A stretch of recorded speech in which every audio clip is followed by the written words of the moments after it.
Hi guys, कसे आहेत तुम्ही? तर मी आज आले एक नवीन ब्लॉग घेऊन. आज मी आली आहे हे अमेरिकेत सिटी, पॅरिस सिटीला आली आहे. आणि त्याला खूप छान व्ह्यू आहे आणि ते खूप सारे जण फोटो व्हिडिओ शूट करतात. तर मी तुम्हाला दाखवते, चला.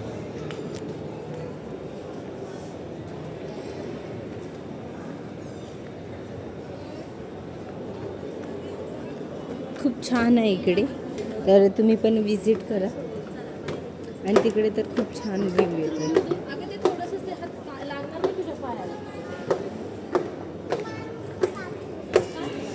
तर गाईज असं आहे, छान वाटत आहे इकडे. तर गाईज सगळं बघितलं, छान आहे. आणि ते कपड्याचं कलेक्शन पण खूप छान आहे. हे बघा, चष्मा हे ते सगळ्याच गोष्टी आहेत इकडे. तर तुम्ही पण या.